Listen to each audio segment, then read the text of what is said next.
In the shadowy heart of the Cold War, Soviet science became a weapon and ethics were the first casualty. The year is 1947. The world is split, paranoia reigns, and secret research pushes the limits of morality. Deep in Russia, hidden labs conduct experiments too horrific to acknowledge, seeking the perfect, sleepless soldier. This is the story of Project Somnium, a classified experiment to conquer sleep using political prisoners as test subjects. 5 men, stripped of identity, are forced into a nightmare. 30 days awake, fueled by an experimental stimulant gas. Their suffering is data, their humanity erased, all for the illusion of national security. What follows is a chilling reminder of science unbound by conscience, a descent into the abyss. The truth of Project Somnium would become legend, whispered as a warning of what happens when curiosity turns monstrous. 5 dissidents, scholars, artists, thinkers, are promised freedom if they endure 30 sleepless days. Each man is handpicked for his intellect, his defiance, his refusal to conform. They are told this is a test of endurance, a chance to prove the strength of the human mind and spirit. But beneath the surface, something far more sinister is at play. It's a lie. The promise of freedom is a cruel illusion, a bait to lure them into a carefully constructed trap. They enter a bare, airtight chamber. 5 cots, no bedding, a toilet, water, rations, and books for distraction. The room is stripped of comfort, designed to erode hope and foster isolation. Every object is chosen for function, not solace. Every move is watched through thick glass and hidden microphones. There is no privacy, no escape from the relentless gaze of their captors. The air itself is laced with Nikolai gas, a stimulant that blocks sleep. It seeps into their lungs with every breath, an invisible hand tightening around their minds. The gas must be perfectly balanced. Too little, they collapse. Too much, they die. The margin for error is razor thin, and the scientists monitor every fluctuation with obsessive precision. The chamber is a cage, the gas the lock. The heavy steel door seals them in, cutting off all hope of escape. As the steel door seals, their ordeal begins. The men inside exchange glances, some defiant, some fearful, all uncertain of what lies ahead. The researchers observe clinically, ready to document the unraveling of body and mind. They are detached, treating the men as subjects, not people. They believe they control the experiment. They trust in their protocols, their instruments, their authority. They are wrong. The human mind is unpredictable, and the boundaries between observer and observed are about to blur. The hum of the ventilation is the only link to the outside world. It is a constant reminder of their isolation, a mechanical lullaby that offers no comfort. The men inside are already ghosts, their fate sealed. Each breath draws them further from the world they once knew. The experiment is underway, and the horror is about to begin. The first night passes in restless silence, the men's eyes wide open, haunted by the knowledge that sleep will never come. No one, inside or out, will escape unchanged. The sealed world is now their reality, and the true test has only just begun. At first, the subjects cling to routine, reading, eating, quiet talk.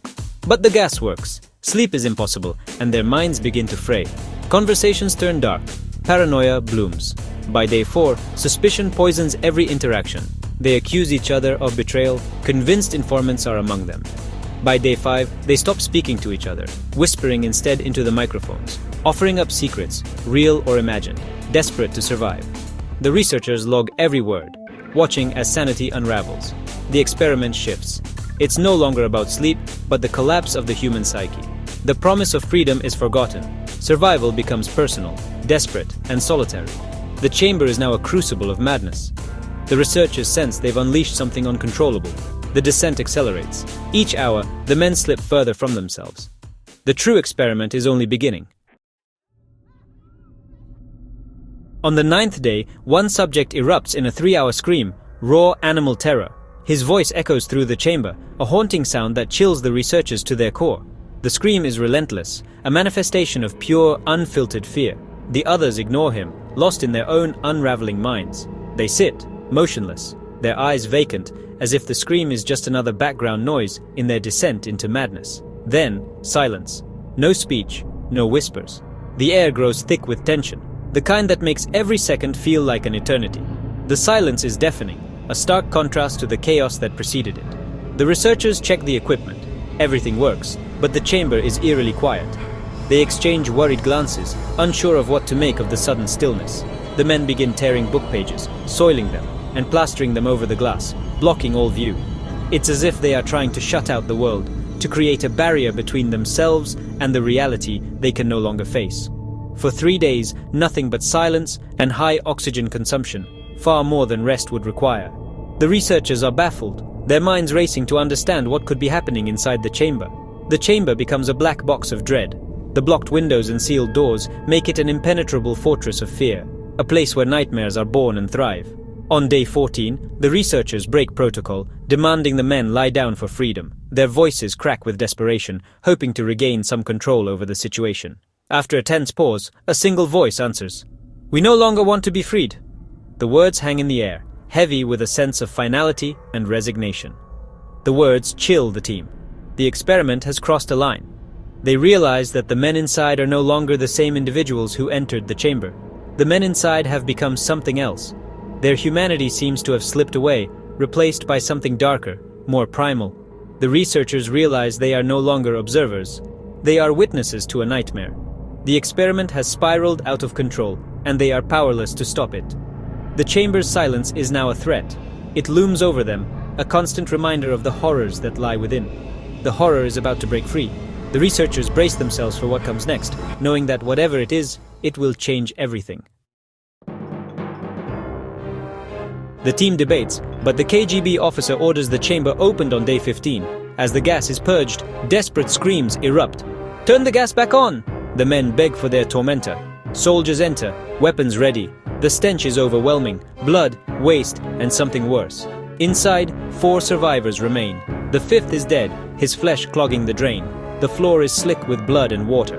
Food is untouched, books destroyed. The survivors are mutilated, self-inflicted wounds, organs exposed, yet somehow alive. The soldiers and researchers are stunned. This is no longer science, it's a vision of hell. The experiment has become a nightmare, made real. The men are not human anymore. The true cost of the experiment is revealed. The chamber is carnage. The dead man's flesh blocks the drain. The 4 survivors are grotesquely mutilated, their organs exposed but still functioning. They've eaten their own flesh, yet remain active, oblivious to pain. The silence was not rest, but methodical self-destruction. Soldiers are ordered to restrain them. The men react with inhuman violence.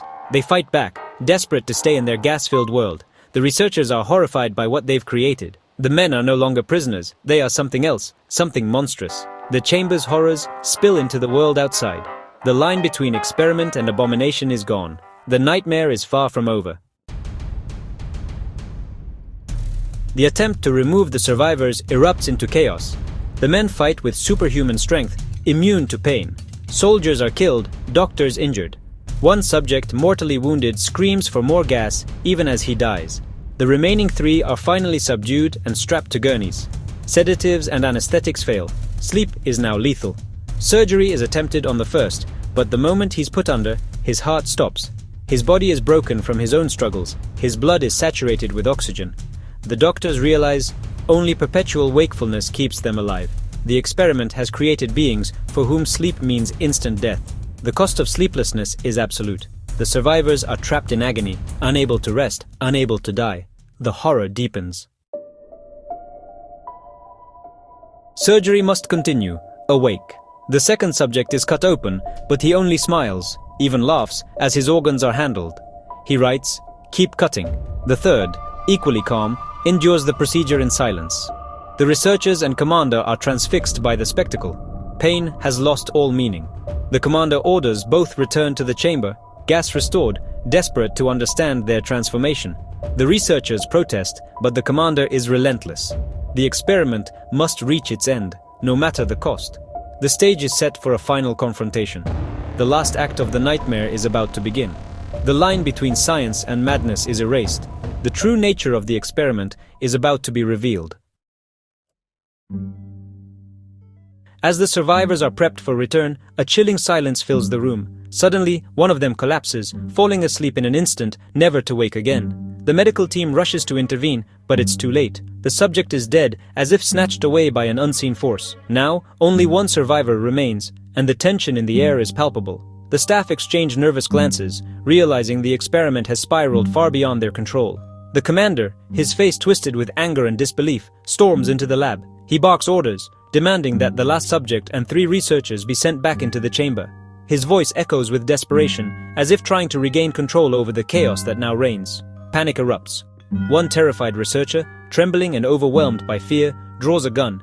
In a split second, he shoots the commander, silencing him forever. The room is thrown into chaos. Without hesitation, the researcher turns the gun on the mute subject, ending his life as well. Now, alone with the final survivor, the shaken researcher confronts him. His voice cracks as he demands, "What are you?" The question hangs in the air, heavy with dread. The subject, astonishingly calm and lucid despite the carnage, looks up. He replies in a voice that is both eerily familiar and utterly alien. "We are you. We are the madness within, begging to be free." He continues, his words chilling the researcher to the core. "We are what you hide from in your beds at night. The darkness you pretend isn't there.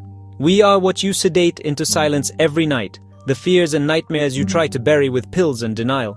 Overcome by terror and unable to comprehend the horror before him, the researcher raises his gun and shoots the subject in the heart, desperate to end the nightmare. As life slips away, the subject's lips move in a final haunting whisper. "So, nearly free." The words linger, echoing in the stunned silence. The experiment is over, but its horror lingers in the empty lab. The walls seem to remember the screams, the fear, and the darkness that was unleashed. It stands as a grim warning, a reminder of the dangers that lie within the human mind. The chamber is silent now, but the nightmare refuses to die. Its echoes haunt those who witnessed it, a shadow that will never truly fade. The true cost of unchecked curiosity and human ambition is revealed in the aftermath. Some questions, it seems, should never be answered. The abyss has gazed back, and what it revealed cannot be unseen. The story of Project Somnium endures as a legend, a chilling warning to all who dare to peer too deeply into the darkness within.